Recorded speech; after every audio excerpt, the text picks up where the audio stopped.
Muito bem, minha gente. Mais um Bendita Hora para a honra e glória do nosso Deus. Nessa sexta-feira aqui, véspera aí de um final de semana, quer dizer, véspera de amanhã. Amanhã é final de semana para nós cristãos, sábado. No domingo, primeiro dia de uma nova semana para os cristãos católicos, ok? E também vai domingo, é o dia da mamãe no mundo civil. Mundo civil, então nós aqui já o nosso parabéns para todas as mamães que nos assistem. Aquelas que estão gravidinhas já são mamães também. E já temos gravidinha aqui, trabalha com a gente aqui também. Muito bem, gente. O programa hoje maravilhoso. Nós vamos trabalhar vários temas de notícias importantes. Mas antes do padre apresentar a mesa, vem junto com o padre Marcos. Em nome do Pai, do Filho e do Espírito Santo. Amém. Vinde, Espírito Santo, enchei os corações dos vossos fiéis, acendei neles o fogo do vosso amor. Enviai o vosso Santo Espírito, e tudo será criado e renovareis a face da terra. Oremos. Ó Deus, que instruístes os corações dos vossos fiéis com a luz do Espírito Santo, fazei que apreciemos retamente todas as coisas, segundo o mesmo Espírito, e gozemos sempre da sua consolação, por Cristo Senhor nosso, assim seja. Rogai por nós, Santa Mãe de Deus, para que sejamos dignos das promessas de Cristo. Quem como Deus? Ninguém como Deus. Jesus é o Senhor. Muito bem, gente. Pare muito feliz aqui nessa sexta-feira, porque eu estou aqui hoje com grandes pessoas maravilhosas que vão nos ajudar a refletir sobre alguns assuntos de notícias dessa semana que estão bombando aí. Aqui, ó, a minha esquerda e a sua direita, ela que está vindo pela primeira vez aqui no Bendita Hora comigo, né, Padre Marcos? Ive Mandelbaum, como é que... Mandelbaum, que é nutricionista, viu, gente? Ive, muito boa tarde, seja bem-vinda aqui comigo. Obrigada, boa tarde. Amém, a nós. É uma alegria, Ive, né? Olha Obrigada. aí, nome diferente, né? Mas bonito. Obrigada. E também ao meu lado esquerdo aqui, ele que pela primeira vez está aqui comigo também no meu programa, Matheus Singer Pérez, fisioterapeuta. Matheus, muito boa tarde, Deus abençoe você. Amém, agradeço a oportunidade e o convite.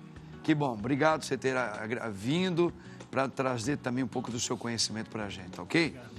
Ela que já é da casa, né, gente? Muito querida. Ó, uma psicóloga disputada essa mulher aqui, hein? Porque ela é muito capaz e muito humana. Minha querida Marilene Kendi, psicóloga. Marileninha, que Deus abençoe você, minha linda. Obrigada, padre. Deus abençoe muito você. Obrigada. Obrigado você. Gratidão. Você é uma fofa. Gente, e ele, né, que já veio aqui com o padre, está sempre aqui no nosso programa. Psicanalista e mentor, hein? Nosso querido Júnior Silva. Júnior, boa tarde. Boa tarde, padre, sua bênção. Deus abençoe, querido. Bom estar aqui, padre. Que bom. Obrigado pela presença de vocês. Gente, olha, antes do padre colocar aí também a nossa enquete, vamos ver o pensamento do dia? Vamos juntos refletir? Eu quero ouvir a opinião dos nossos convidados aqui também. Olha aí, ó. Se você engolir tudo o que sente, no final você afoga. Olha o desenho aí, ó. Se você engolir tudo o que sente, no final você afoga. Olha, esse pensamento ele é bem interessante, não é?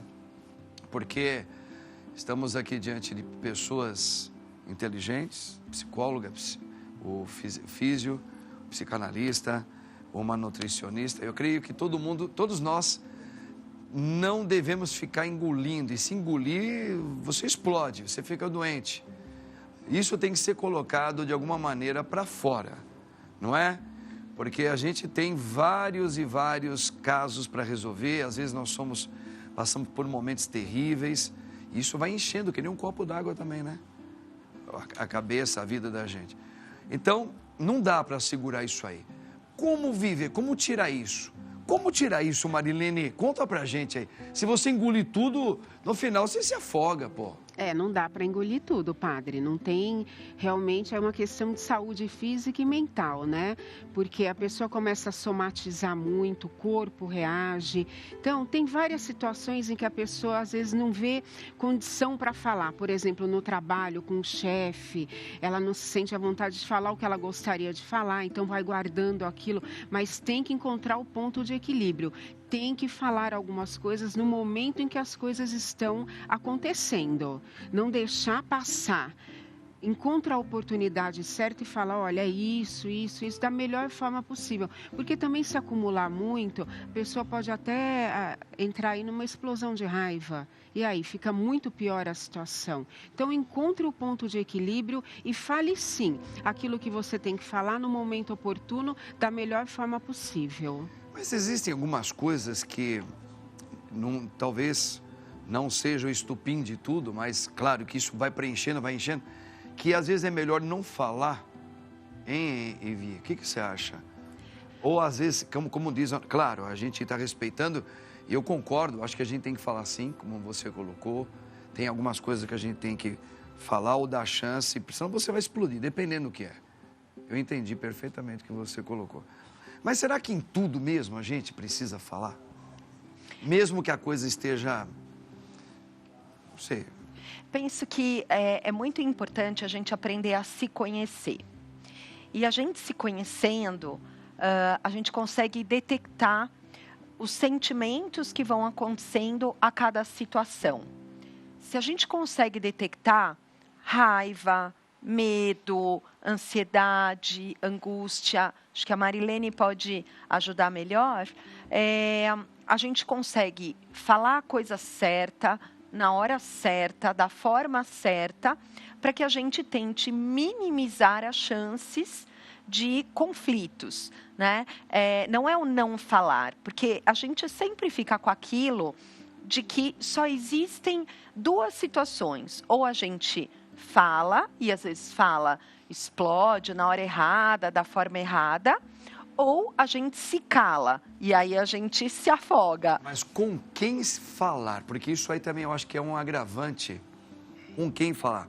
Porque às vezes você pode falar expelindo. Eu conheci uma psicóloga, Mari, que ela falava assim, você conhece aquele boneco de borracha? Como é que chama aquele boneco, pessoal? Bob. Você vai lá, se você às vezes não pode falar, você põe ali, era uma maneira de falar.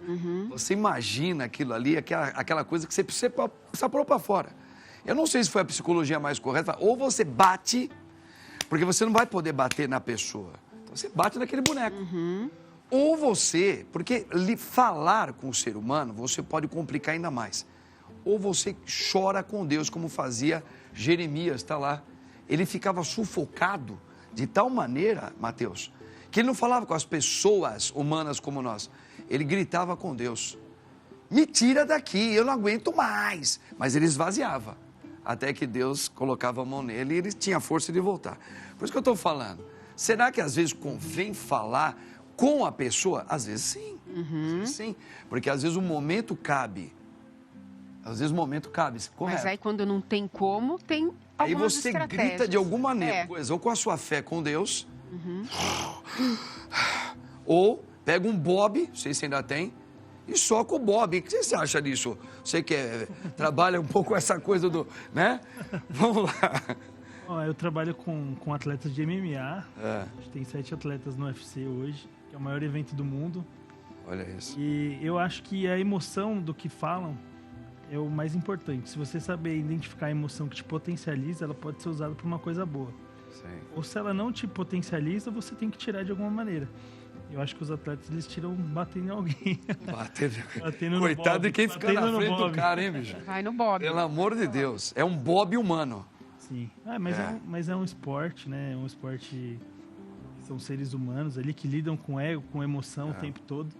Eu acho que extravasar é um ponto importante. Tem gente que extravasa antes da luta, chora bastante, conversa bastante com Deus.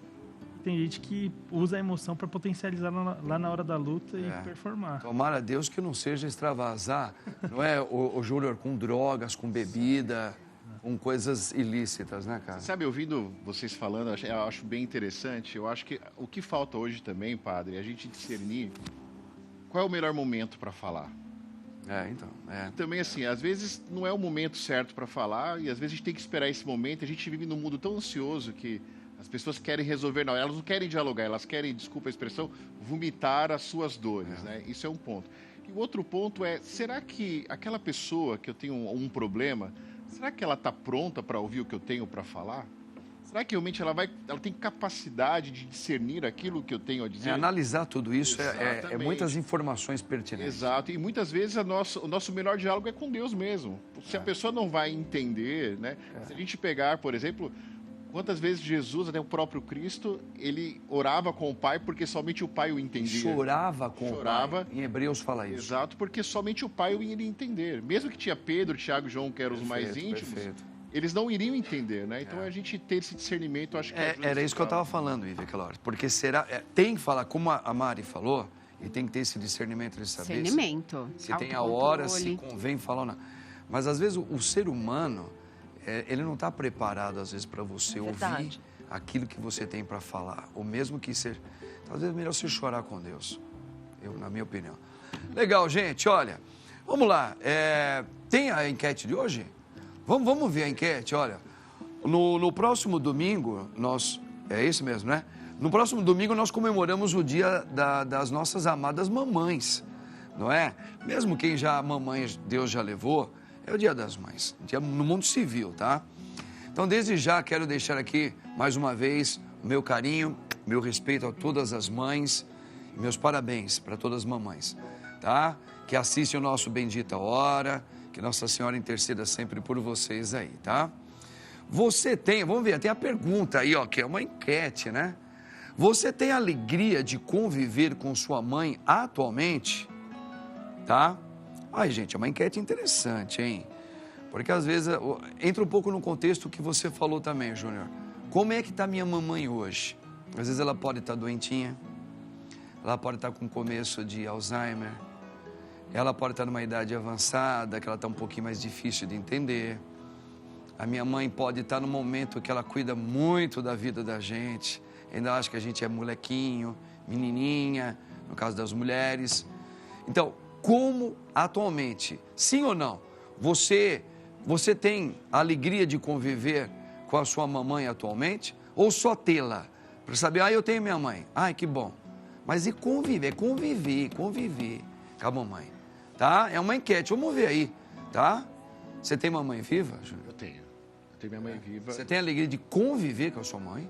Hoje? Eu tenho. Você sabe que hoje eu tenho a experiência de entender melhor o que ela me dizia. Porque quando a gente é muito novo, a gente não entende, a gente acha... Hoje, como eu sou pai, né, um dia minhas filhas vão ter essa mesma alegria de compreender, né? Mas eu acho que chegar naquele momento que a gente precisa cuidar dos nossos pais também, não tomar o lugar deles como pais, né? Mas é uma alegria. Eu estou vivendo um momento muito ímpar com a minha mãe, inclusive, viu? Que bom, né, cara? Isso é muito importante. Porque, infelizmente, não é todo mundo que tem uma ligação boa com o pai, com a mãe, né? Tem mulheres e tem homens que às vezes não tem uma relação muito boa. E aí também tem que respeitar o contexto. Às vezes, como é que foi a vida dos dois? Então, são assuntos que a gente quer saber também a sua opinião. Muito bem, gente. Olha, vamos já a primeira notícia. Sabe que nós estamos vivendo períodos assim bem conturbados, né? Vamos ver essa notícia aqui, ó. Dor nas costas vira a principal causa de afastamento do trabalho. Dados da OMS mostram que cerca de 80% da população mundial pode sofrer com esses problemas em alguma fase da vida. Olha, é uma das causas principais do afastamento de trabalho. É mesmo, o Matheus, realmente isso aí já está registrado que mundialmente, a população mundial traz muito essa dificuldade com dores nas costas? E que afasta até do trabalho, cara. Sim. Pós-pandemia agora, que as pessoas foram para o home office, ficaram mais tempo trabalhando em casa. Uma coisa que pegou muito foi a função da ergonomia. Então, eles tinham cadeiras adaptadas, mesas adaptadas. Tá? E agora, com a volta do híbrido, do trabalho híbrido, eles têm sofrido um pouco com essas dores nas costas. Então, tem essa questão, tem uma questão muscular também, que as pessoas deixam de treinar, de se cuidar. Tem a questão da obesidade, que está aumentando também. Então, é um conjunto de fatores que está... Uma postura também, né? Com certeza. A ergonomia tem a relação com a postura. Você falou, porque exatamente. eu lembro quando uma vez quando eu fui na academia, eles fazem um teste antes com você. E uma das coisas que eles ficaram impressionados comigo é que ele falou, você tem uma postura muito reta. Você não tem esse problema de, né, a sua coluninha se senta... Porque tem gente que, é aquela coisa, já chega desde novinho, senta de qualquer jeito, ou fica muito assim, ou fica muito assado, ou fica muito virado. E isso futuramente vai trazer alguma dificuldade, não é? Com certeza. Com certeza. Uma postura tem a relação direta com a ergonomia. Então, às vezes, as pessoas estavam trabalhando de casa, lá sentada no sofá, sentada na cama o dia inteiro.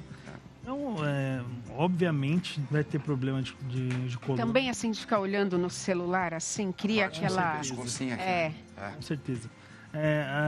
No estudo da OMS, eles falam muito da dor lombar, mas com certeza hoje, pelo celular, para a gente ficar o tempo todo olhando para o celular, tem complicações cervicais e tem que ficar atento, né? Tem que fortalecer, tem que se cuidar. Acho que a prevenção é o melhor caminho nesse caso.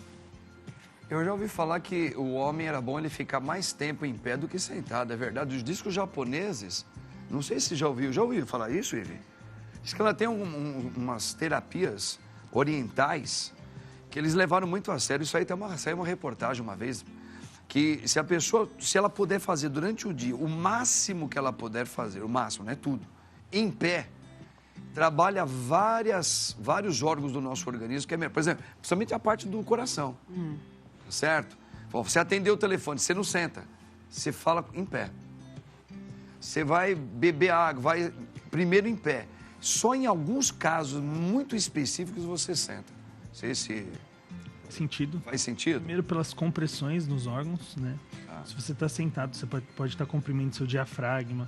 O diafragma ele tem uma relação direta com a cervical, porque a inervação dele fica na cervical. Então pode gerar uma dor. E o diafragma ele participa de quase tudo no organismo. Então se a gente se alimenta, ele consegue flutuar para receber o alimento. Então essa má postura contribui com certeza para uma dor. Interessante, né? Sim. Tá. O estresse também, né? O estresse? O estresse causa diversos tipos de dores, dói, né? Porque Então tem que ver bem o estilo de vida, dar uma melhorada, administrar melhor o estresse. Às vezes não é nem a postura, às vezes é o estresse que está levando essas dores que podem, né, comprimir bastante coisa, né? Vamos a uma outra notícia, gente. Olha, nós temos várias notícias hoje, essa aqui. Para que serve a creatina? Veja como usar o suplemento. O suplemento é conhecido por potencializar o ganho de massa muscular e por elevar a performance física. Gente, esse negócio da creatina, eu não sei, é uma pergunta que eu quero deixar aqui na mesa, eu deixo para vocês. Ela precisa ser consumida independente de você fazer exercício físico? Então, várias coisas, né? A gente precisa pensar sobre a creatina. Primeiro, é assim, a gente tem no nosso músculo uma reserva de energia. Todos nós? Todos nós, que é a fosfocreatina. Todo mundo tem uma reserva de energia. Quando a gente vai fazer um exercício de explosão, ou seja, alta intensidade, curta duração, vamos dar um exemplo, um saque de vôlei. A gente precisa desta reserva imediata de energia. A creatina, ela pode otimizar esta reserva de energia imediata que a gente tem. Então, assim, a creatina é um suplemento para todo mundo? Não, né? Se eu não vou fazer um exercício de alta intensidade e curtíssima duração, 15, 20 segundos, a pergunta é, para que usar? Agora, hoje, a gente tem outros benefícios da creatina que foram descobertos. Por quê? Porque ficavam com aquela história, a creatina não é segura, causa lesões renais, hepáticas. Isto não é verdade. É um dos suplementos mais estudados e mais seguros que nós temos. Há 3 anos já. Já, então, excelente. E dentro das doses recomendadas, ela é altamente segura. E aí a gente tem inúmeros benefícios, né? Cognitivo, prevenção de doenças neurodegenerativas, controle da glicemia, então é importante para pessoas com pré-diabetes e diabetes, idosos por conta da perda de massa muscular. O Matheus estava falando sobre a massa muscular, né? Hoje, no Congresso Europeu de Obesidade aí que nós tivemos, eles trazem o conceito não só do quanto a gente precisa de exercício físico, mas do quanto a gente não faz. Então, eu discuto muito com os meus pacientes sobre tempo ativo. Então, não é só 1 hora que você vai para a academia fazer exercício, é o quanto você fica sentado. Então, a creatina é importante nisso, na preservação da massa muscular, no aumento da força e potência muscular, retarda a fadiga. Então, ela tem muitos outros benefícios do que só o ganho da massa muscular em si. Agora, uma pergunta, acho que também é muito importante, porque nós, seres humanos, e mais exatamente brasileiros, escuta isso daí, a gente já está começando, quer já fazer o uso da creatina do nosso jeito. Deixa eu comprar, já pego, começo a tomar do meu jeito e aí vem o perigo. Não. Aí vem o perigo, não é? Sim, porque a dosagem do remédio, né? Nós não temos aquela essa coisa, como é que fala? A dose do remédio é a dose do veneno. Exatamente. Então, você tem que ver bem isso, que às vezes o que vai te favorecer, te beneficiar, se você não sabe usar aquilo, vai te prejudicar. E com as redes sociais aí, padre, o pessoal sabe disso, tudo que colocam lá, o pessoal vai e vira moda. E vai a indústria de suplementos é uma indústria de sonhos. É uma indústria de sonhos. De estética, de beleza. Porque o que você põe lá, as pessoas compram. Elas não querem saber se é bom ou não. Todo mundo usando, vamos lá.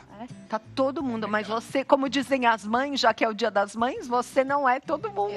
Aquela mania que todo mundo é médico, todo mundo é nutricionista, todo mundo é psicólogo, todo mundo é psicanalista. Aí eu tomo já há 3 anos, assim, eu sinto muito a diferença, mas acompanhada pelo médico, pelo nutricionista, né? Então, para que a gente possa fazer daquilo que é correto, né? Eu acho que nós brasileiros precisamos perder essa mania de que a gente sabe tudo e realmente dedicar o conhecimento profissional, né? Eu acho que quanto mais jovem, o perigo é maior, porque aí eles vão acreditando em tudo, padre, entendeu? Então é um perigo em regimes, em dietas, em suplementações, remédio para emagrecer, é um perigo. Os pais têm que ficar de olho nisso, nas crianças e nos adolescentes.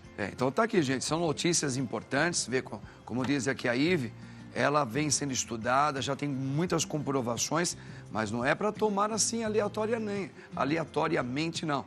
Tem que procurar uma nutricionista, que é uma profissional, ou um médico, antes de fazer o consumo dela. Essa mesa tá boa demais, hein? Eita, gente inteligente. Tô gostando. A ideia de que a mãe deve buscar a felicidade dos filhos é mito. Tá entre aspas lá, hein? Com o Dia das Mães se aproximando, a psicanalista discute maternidade de forma franca. Diz que ser generoso com a prole é positivo, mas que amor de mãe é como qualquer outro. Ei, vocês concordam com a psicanalista?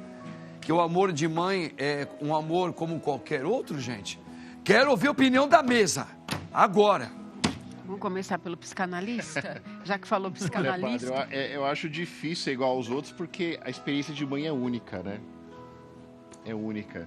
Eu sou pai, por exemplo, a experiência que eu tenho como pai, quem é mãe aqui na mesa não tem. Então é uma experiência única, né? Você fazer uma gestação por 9 meses, você...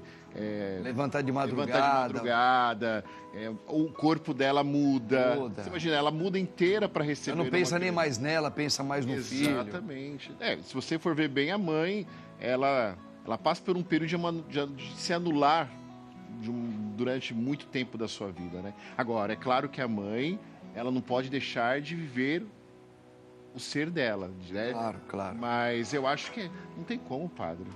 Quantas mulheres já foram transformadas? Porque às vezes tinha um jeitão de mulher, solteirona, né, independente, falava, era audaciosa em tantas coisas. Depois que tem a gravidez, a mulher tem... Eu vou usar esse termo, vocês me corrijam aqui. Tem um amadurecimento como ser humano, que ela fala, olha, depois que o meu filho nasceu, você vê que realmente aquela mulher, ela teve um levante em todos os aspectos. Você é mãe, Vi? Eu não, eu sou mãe de pet e tenho 2 enteados lindos e agora a minha enteada teve uma bebê. Então eu sou uma avó do coração. Do coração. Mas então o que você acha? Você acha que realmente isso aí esse amor de mãe é um amor que todo mundo tem mesmo? Eu acho que todo mundo tem, é inerente, mas algumas pessoas desenvolvem e outras não. E percebo também que mesmo aquelas que são mães também têm nuances de desenvolvimento desse amor e desta dedicação. A gente vê que pessoas que são mães e têm a alma da maternidade e outras não. Assim como pais que têm a alma da paternidade e outras pessoas não. Na fé, a gente chama isso, o que você está falando, que vai dar praticamente na mesma, chama de vocação, né? Tem vocação. Algumas mulheres têm a vocação de ser mães. Isso. Outras mulheres, apesar de ter vontade de ser mães, elas não foram vocacionadas para ser. Não sei se você já ouviu falar nisso também, Matheus? Mas eu acho que mãe é natureza, né? A natureza dela é cuidar dos filhos. E essa coisa que ela já nasceu com aquilo. Já nasceu, né?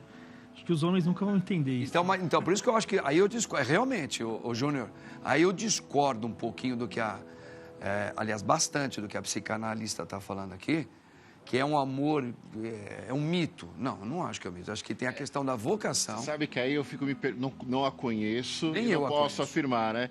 Mas o texto que ela escreve é baseado na experiência dela.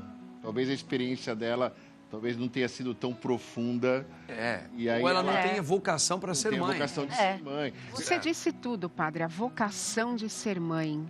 Quando a mulher tem essa vocação, e como também a Ivy falou, a questão da maternidade, né, ela vai se desenvolvendo no dia a dia. Nasce um filho, nasce uma mãe, e aquilo vai no dia a dia. Você pode repetir? Nasce um filho... Nasce um filho, nasce uma mãe, tá? Então... Gente, olha que isso é uma coisa que a gente não reflete muito, hein? Porque nasceu um bebezinho. Aquela mulher já não é mais aquela mulher, agora ela é uma mãe. O que o senhor falou, que tem mulheres que mudam completamente.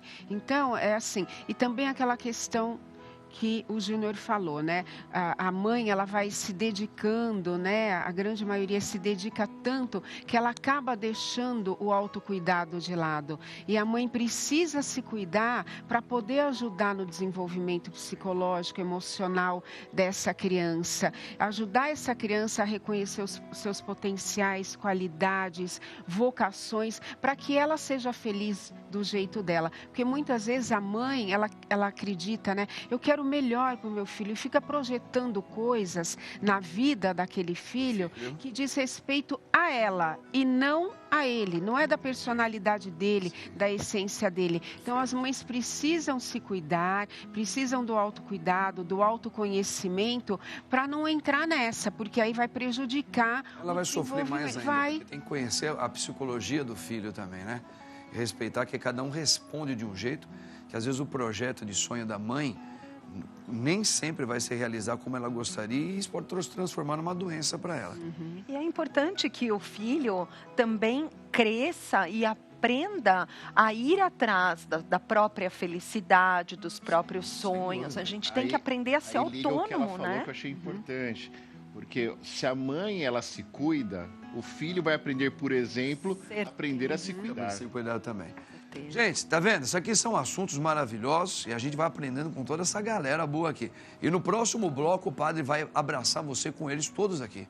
Tamo juntos. Mesa bonita, é mesa com 2 mulheres aqui do lado do padre e mesa inteligente também. Porque além de mulheres bonitas, eu tenho 2 rapazes aqui muito inteligentes. Pronto. Eu não quis falar que era bonito, mas não tem problema em falar também. Olha, gente, vamos ver como é que tá essa enquete da mamãe aí, ó. Você tem a alegria de conviver com a sua mãe, sua mamãezinha atualmente? Tá viva, né? Tem que estar com a mamãezinha viva, né? Isso. 85% está falando que, 0,5% diz que sim, que tem alegria. Olha que coisa bonita, né, gente? Eu fico muito feliz. Mas eu também gosto da sinceridade de muitos. 14,6% fala que não. Tá bom. Não, deixa a mamãezinha lá e eu fico pra cá. E a gente se dá muito bem assim. Porque eu conheço também muitas realidades mesmo de filhos e mães que a mãe não quer o filho nem por perto e nem o filho quer. Eles se gostam assim, à distância. À distância. Rogério é fogo. É isso aí, Matheus. Vale a pena a coisa de pele, né? É bom mesmo. Muito bom, cara. Gente, vamos mais uma notícia? Dá uma olhada aqui, ó. Mulher cega com cão-guia, ó, ela tá com um cão-guia, que ela é cega, diz ter sido expulsa de carro por motorista de aplicativo. Olha lá, ó, o que ele falou, pega transporte público, tá? Vítima denunciou o caso para Uber, que baniu o motorista, tá? Depois disso, ela foi intimidada pelo homem, que foi até a casa dela e pediu que a passageira retirasse a denúncia e dissesse que ela tem problema na cabeça. A plataforma diz considerar inaceitável qualquer tipo de violência. Olha aí, gente, a mulher, primeiro tem que entender, é uma mulher cega e ela usava o animal, não para ficar passeando com ele, porque hoje é gostoso passear com o cachorrinho, eu entendo, mas ela não estava com esse intuito, porque é um cão-guia, é como se fosse um instrumento para ajudar ela, tá certo? Mas o rapaz do Uber não aceitou. Não teve uma empatia, né? Não teve uma compaixão, não se colocou no lugar dela. Aí ele foi banido porque ela denunciou, foi denunciado. E aí ainda ela foi ameaçada por ele em casa. Tipo assim, diz que você está com problema na cabeça. Que coisa, né? É uma situação. A gente tem que entender, mas assim, o cara também, perde a razão de querer tentar achar a sua razão. Acho que tudo tem... E é... Não, então, pois é, em qualquer lugar. É uma lei, como ele está falando. Que coisa, né? Não sei como é que vocês interpretam esse tipo de notícia, gente? Eles são bastante intolerantes, assim. Eu que tenho 2 cachorrinhos, eu percebo situações que eu já precisei, por exemplo, levar para o veterinário, eu percebo que eles são mais intolerantes. Quem gosta de cachorro é super legal, mas os motoristas que não gostam, eles são são grosseiros. Mas isso não tem como antecipar na hora de for chamar? Eu sempre aviso. Você falou, é um animalzinho, sempre aviso. Tudo bem? Estou com um animalzinho cão de pequeno porte, de colo. Ele também tem o direito, se de repente fala, não, eu acho que é melhor só procurar um outro Uber. E tem vários legal, cancelam. Tá tudo certo, vários né? cancelam. Pronto, o cara está no direito dele e você está no direito de procurar uma outra pessoa. Não é? Mas essa intolerância do cara, triste, né? Porque a gente percebe que assim, né, o ser humano, como às vezes ele é um pouco egoísta, né? Então assim, se é só uma dor do outro, não me importa. Agora só me importa quando se torna uma dor minha também. Que chegou a mim. Mas o senhor sabe, abrindo um parênteses aqui, eu entrevistei no meu programa recentemente um adestrador de animais silvestres e tal. E ele estava me contando, padre, como os animais podem ajudar na saúde do ser humano. Que o cachorro, por exemplo, ele é capaz de identificar uma pessoa minutos antes de ela ter um infarto. Porque eu dou aula de leitura corporal aqui no Brasil, e os cachorros eles fazem uma leitura através do nosso rosto, dos nossos movimentos, né? E que lá fora é muito utilizado, que o Uber, os lugares são muito mais aceitos você poder transportar, e que aqui no nosso país, muitas vezes, as pessoas que têm uma necessidade, precisam de um animal para ajudar, tem essa dificuldade do transporte, tem uma dificuldade de aceitação. É difícil isso, é muito complicado, e a gente percebe aí como ela não merecia passar por isso. Não, de forma alguma. Mas eu também acredito que tem um pouco essa questão de falta de informação mesmo, né, também. Porque, claro, que isso aí não justifica nada, mesmo que ele não tivesse sido informado, né, formado sobre. Mas a gente não sabe, a gente precisaria ter mais recursos, não sei como, eu estou falando que eu não sei como, mas a gente poder entender um pouco aquele que me vem, né? Porque às vezes aquilo que está chegando na minha vida, antes de eu fazer um pré-julgamento, eu precisaria ter alguma coisa no meu trabalho de falar, olha, por que nós vamos conduzir assim, você com o cachorrinho? Vai, estou dando um exemplo. Né? Eu acho que nós teríamos que ter uma prévia, não sei, ou uma coisa, a própria comunicação, nos desse maiores recursos para não ter esse tipo de constrangimento. Porque às vezes você lida com um fato, que eu estou querendo dizer isso, que para você isso aí é um direito que você tem. Mas aí depois você vai descobrir depois que aquela pessoa tinha um problema, que nem ela, e que você precisava estender a mão para ela. Então a gente está meio sem orientações, né? Mas isso tem a ver com o servir, porque a partir do momento em que, eu penso assim, eu sou nutricionista, estou no meu consultório, eu estou ali para servir ao meu cliente, ao meu paciente. Então, o motorista, ele está ali para servir. Sim. Claro que tem coisas que aquilo que é desrespeitoso, tal, ok, né? Mas ele está ali para servir. Então, aquela mulher precisava fazer o transporte com o seu cão, né? Então, se você não gosta de pessoas, você não pode trabalhar lidar com isto. Né? Mas assim, eu ainda insisto em dizer isso aí, gente. Eu não estou aqui defendendo o rapaz do Uber, tá? Eu gosto de colocar mais, só para a gente pensar todo mundo junto. Claro. Hoje, muitas pessoas usam um óculos escuro e tá com o cachorro e tá passeando com o cachorro e não é cega. Às vezes aquele rapaz, quando ele vê aquele cachorrão, que às vezes deve ter sido um cachorro, grande, um exemplo, né? E a pessoa tá lá, e ela entra e ela fala bom dia. Para ele, talvez ela não era uma pessoa que tem problema de visão. Por isso que eu acho, antes tem que dizer, olha, eu estou com um animalzinho, eu preciso do seu serviço, tá certo? Porque tudo bem? Tudo. Não precisa nem falar que sou cega. Tudo bem? Tudo bem. Então eu estou em tal lugar te esperando ali. É o que eu faço. Eu falo, estou com um cachorrinho de colo. Pronto. Tudo bem? Tudo bem? Tudo. Não precisa falar, eu sou cego. Se eu for cego, você aceita? E se eu não for cego? Porque não aceito. Não. Tem um animalzinho, você aceita? Tá. Eu acho que só... Acho que a gente vai ter que sempre aprender, porque ninguém é educado assim, né? Então a gente vai ter que sempre falar um pouquinho antes alguma coisa que você pretende. Vamos a uma próxima questão aqui, gente, de notícia. Dá uma olhada aqui, ó. Bem-estar materno. Benefícios da fisioterapia pélvica na gestação. Ó, bem-estar materno. Aí, ó, eu entro um pouquinho com essas conversas aí, gente. A mamãe sendo ali, ó, treinada. O que você acha disso, Matheus? Eu acho incrível. Acho que muita gente confunde a gestação com uma doença, né? Eu não posso fazer nada, eu não posso fazer exercício físico. E a fisioterapia pélvica, no contexto, assim, é para estimular, para deixar ela mais confortável, para o bebê ficar mais confortável também. Fazer os estímulos corretos para que ela tenha uma gestação que no final ela não tenha nenhum comprometimento. Acho muito válido, acho incrível. Para toda gestante eu tenho as suas contraindicações. Sim.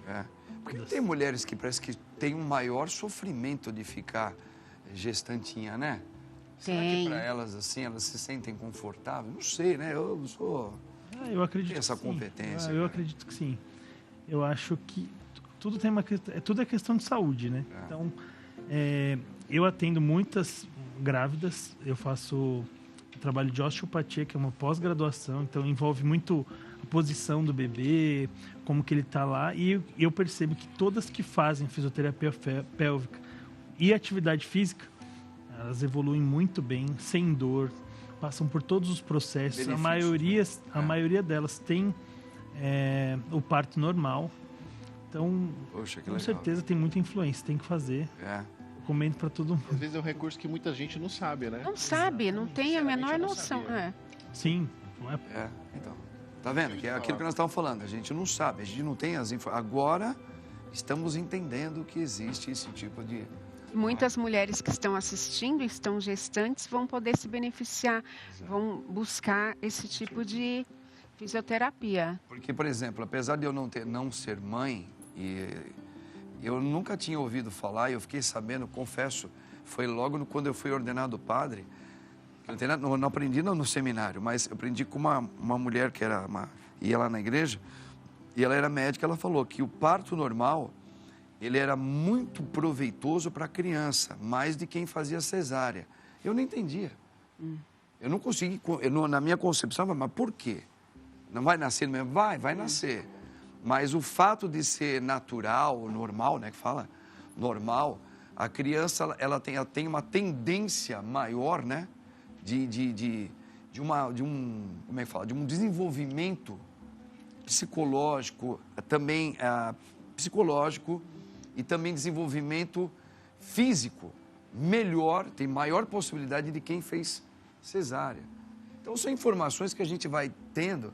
Aí, essa mulher, sabe o que ela fez? Quando ela teve que fazer cesárea, ela começou a fazer uns esquemas para a filhinha que era pequenininha, como se ela fosse nascer natural.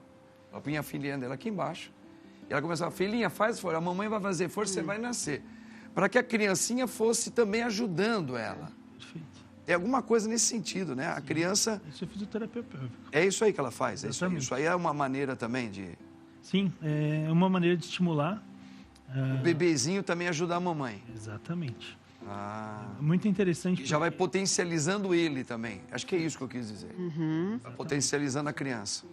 É muito polêmico essa história de parto natural, cesárea, porque tem gente que defende, pô, vou marcar a hora lá, abre e tá tudo bem. Mas eu acho que a mulher foi programada para isso, o filho programado para nascer de forma natural, então acaba sendo mais saudável, né? Isso. Exatamente. Gente, que legal, hein? Eu gosto desse tipo de conversas, eu acho muito legal. A gente vai aprendendo também, né? Vamos lá, gente. Mais notícia aqui, ó. Vamos lá. Chegam em choque. Como são os primeiros socorros psicológicos no Rio Grande do Sul? Nas situações de calamidade e emergência pública, o trabalho dos profissionais em saúde mental é muito diferente das consultas individuais em consultórios reservados, explica a psicóloga. Olha aí, gente, você imaginou isso aí, minha querida Marilene? Que coisa, né? É diferente mesmo, é diferente, né? O primeiro socorros psicológicos não é uma terapia. Então, você vai dar um acolhimento, você vai dar um suporte, você vai ajudar aquela pessoa que está passando por aquela situação horrível a enfrentar aquele momento, vai ver o que ela está precisando. Estão em choque, né? Exatamente. Estão ainda em choque, né? Vai ver o que ela está precisando de mais urgente ali para ajudar, né? E vai dar esse acolhimento. Não é para ficar falando para a pessoa, me conta o que aconteceu, me explica, dá detalhes. Não é para fazer isso. É importante você estar falando. Não é para ficar fazendo a pessoa reviver o momento do trauma, não está numa sessão de terapia, tá? Então, ali, é o emergencial, são os primeiros socorros mesmo. Vamos dar uma escuta ativa, vamos acolher, vamos dar um conforto, vamos ver o que dá para fazer de imediato e ajudar em tudo que for possível, né? E se for criança, bebê, acolhe, e assim, sabe, que muitas vezes a criança está naquele desespero, então é todo um atendimento ali que não só psicólogos podem fazer, mas outros profissionais de outras áreas também, né? Entendendo isso, é bom entender isso. E muitos, quando passam por um trauma desse, uma tragédia dessa, podem desenvolver o transtorno de estresse pós-traumático, outros não. Então, varia de caso para caso, tá? Por isso é um retrato parecido com o impacto daquilo que acontece com a guerra, né? Sim, padre. Então, as pessoas que trabalharam, talvez, com pacientes que foram pós-guerra, né? Eu acho que é o mesmo tratamento que tem que fazer, né? Então, ela tem clima de choque, né? Os primeiros socorros psicológicos, eles são fundamentais, eles vão mesmo dar um acolhimento, um suporte, um conforto, mas dentro daquilo que é importante frisar, não é uma terapia, então não é colocar a pessoa lá para ficar falando, deixa ela falar, lógico, mas não ficar perguntando, questionando, né, Júnior? Não é dar o acolhimento e ver tudo que pode ser feito naquele momento. Então, o que ele precisa naquele momento? Remédio, vamos supor, ele precisa tomar um remédio todo dia, não tem o acesso fácil, então vamos lá, vamos ajudar, água, alimento, procurar alguém que está perdido. É acolher, é dar um conforto, é validar a emoção, o sofrimento da pessoa naquele momento. Mas vocês já pararam para pensar também, Marilene, o Júnior, Ive, Matheus, que o que está ocorrendo, não só o choque com os nossos irmãos no Rio Grande do Sul, mas nós estamos vendo entre nós, que estamos sudeste para norte, para centro-oeste, norte, nós estamos ficando com uma, vou falar igual os italianos, com uma paura, que também estamos precisando de recursos psicológicos. Porque a gente está assistindo tanta coisa ruim, desastrosas, que está amedrontando a população em geral. Eles estão em choque e nós estamos ficando atormentados com muito medo. A gente vê muitas pessoas ao nosso redor aqui, em São Paulo, que está assim, olha, gente, eu não paro de chorar de ver aquilo. Mas não é só por ver aquilo, está com medo do que vem acontecendo paulatinamente no nosso mundo. Eu acho que esse problema psiquiátrico e psicológico, eu acho que ele tem que ser trabalhado hoje muito mais com, somente vocês que têm a competência, mais com os que estão em choque e os que estão ouvindo os casos que levaram ao choque daquelas pessoas. E é por isso, padre, de uma forma até de iniciativa do nosso instituto, próxima semana nós vamos começar com terapias em grupo, 100% gratuita para o pessoal do Rio Grande do Sul e também para as pessoas, né? Então a gente estava pensando como faria isso, né? A gente vai fazer pelo YouTube, onde a pessoa ela consegue entrar, ela consegue conversar, participar. Isso que o senhor falou é muito verdade. Infelizmente, a doutora há de concordar comigo, ainda existe uma negligência muito grande quando se fala de saúde mental. Então, há uma negligência muito grande, os números estão aí. Segundo a Organização Mundial da Saúde, o Brasil já é o país mais ansioso do mundo e ansiedade não é... Hoje está se tratando de ansiedade, né, doutora? Isso é normal, faz parte da vida e não é. A gente sabe que isso chega a ser um transtorno dependendo da gravidade. Então, eu acho que nós temos que olhar de uma forma muito diferente, porque, ao meu ponto de vista, nós vivemos uma pandemia de saúde mental no nosso país. Verdade, sim. Concordo com você.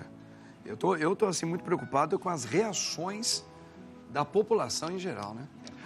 Bom, vamos lá, mas temos mais notícias ainda pra gente. Vamos lá, vamos pôr aqui, gente, ó. Dia das Mães, né? Vamos lá. Por que as mães se sentem culpadas quando priorizam sua felicidade?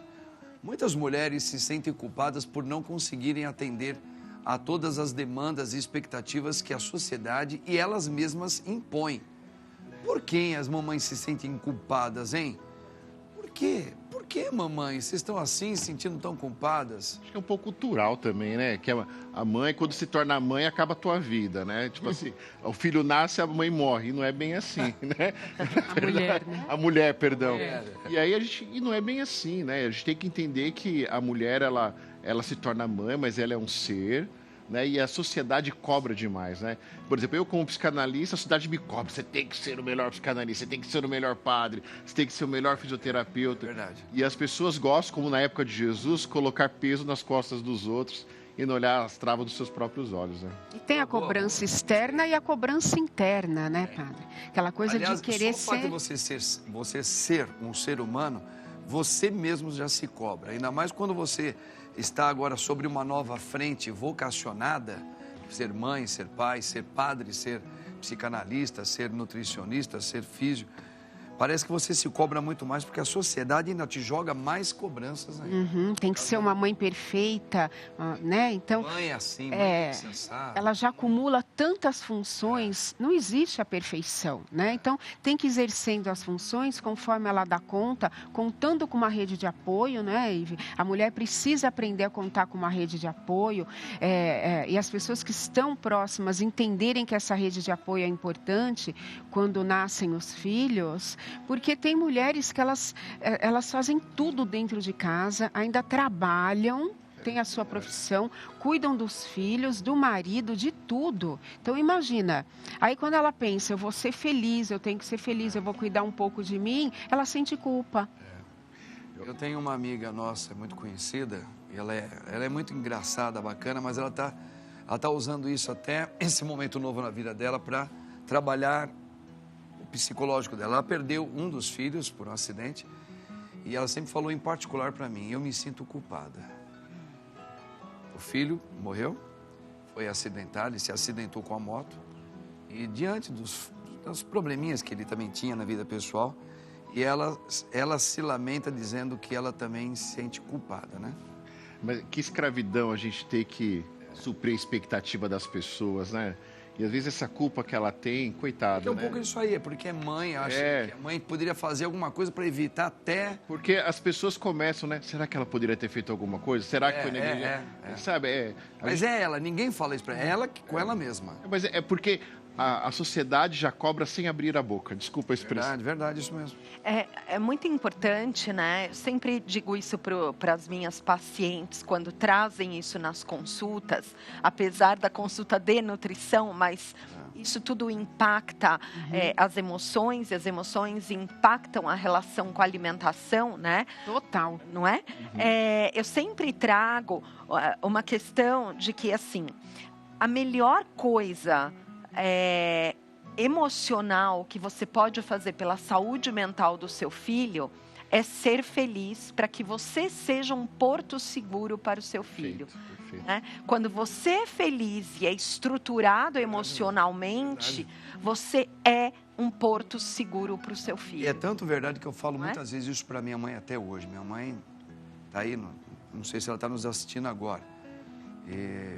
E a minha mãe hoje, eu sempre via nela quando ela era mais nova e eu era meninão, que ela era meu porto seguro. Ela era minha psicóloga diante dos problemas que eu tinha como até rapazinho já.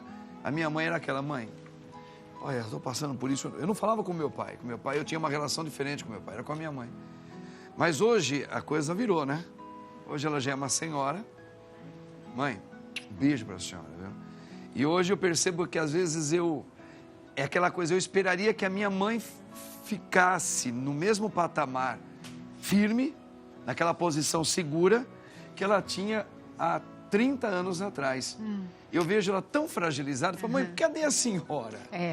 Mas eu sei que eu não posso exigir isso dela, porque hoje ela é uma mulher que já é idosa e ela está mais fragilizada, etc. Mas a gente tem essas coisas. Não é? Tem. A gente revê essa fortaleza dela nele. É verdade. Isso, pois é. Não é? E ela deixou isso pra mim. Hoje eu estou ajudando a mãe, lembra, né? Aquela coisa toda. Gente, olha assim, quando a conversa fica boa, o assunto é tão bom que o tempo passa rápido. O nosso programa já chegou no final. E eu agradeço muito a Deus aqui pela presença do Matheus. Matheus, muito obrigado. Gostei muito da sua presença. Venha mais vezes. Eu que agradeço. Tá bom? Obrigado. Deus abençoe você. Amém. Ivi, gostei demais de você. Obrigada, adorei. Volte aqui no meu Muito programa. obrigada. Também, tá? Obrigada. Isso. Olha, Obrigada, Mari, Padre. Deus abençoe você. Muito Você obrigada, eu sou amém, muito seu Padre. fã. Muito obrigada, Bom, também sou sua fã, Padre.